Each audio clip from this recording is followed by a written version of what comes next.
19 साल की मनीषा एक प्ले स्कूल टीचर जो अपने सपने पूरा करना चाहती थी, लेकिन 11 अगस्त 2025 को जब वो अपने घर से निकली उसके बाद कभी वापस नहीं लौटी। हरियाणा के भिवानी डिस्ट्रिक्ट में रहने वाली मनीषा 11 अगस्त को स्कूल के बाद बीएससी नर्सिंग के एडमिशन के लिए एक कॉलेज गई थी, जिसके बाद उनका फोन बंद हो गया। फैमिली ने पुलिस को कंप्लेन दी, लेकिन पुलिस ने कहा किसी के साथ भाग गई होगी, 2 दिन में वापस आ जाएगी। लेकिन 2 दिन बाद 13 अगस्त को सिंघानी गांव के एक खेत में मिलती है मनीषा की मुर्दा बॉडी।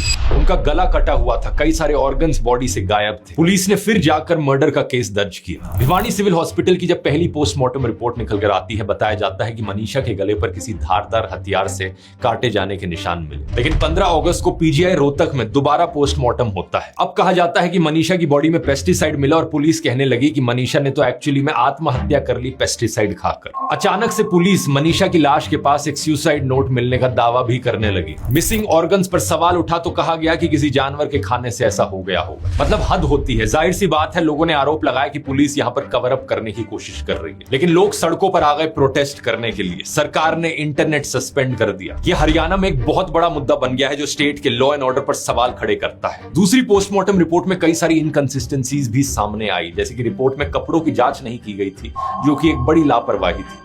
पेस्टिसाइड से मौत पर मुंह में झाग, उल्टी या नाक से खून जैसी चीजें होती हैं, लेकिन रिपोर्ट में इन सब चीजों का जिक्र नहीं किया गया था। इसके अलावा मनीषा का फोन टूटा हुआ मिला था। अगर कोई आत्महत्या करना चाहेगा तो अपना फोन क्यों तोड़ेगा पहले। और ऑर्गन्स की अगर बात की जाए, अगर जानवरों ने ऑर्गन्स को खाया था तो मनीषा के कपड़े सही सलामत कैसे थे। 2 पोस्टमार्टम रिपोर्ट्स में इतने डिफरेंसेस के कारण अब फैमिली की रिक्वेस्ट पर दिल्ली एम्स में एक तीसरी बार पोस्टमार्टम हो रहा है। अब जांच सीबीआई को दे दी गई है, लेकिन मनीषा की फैमिली और हरियाणा की जनता अभी तक भी जस्टिस का इंतजार कर रहे हैं। सवाल यह है कि क्या इतने सारे पब्लिक प्रेशर के बाद मनीषा को जस्टिस मिल पाएगा, या ये केस भी बाकियों की तरह एक अनसॉल्व्ड मर्डर केस रह जाएगा।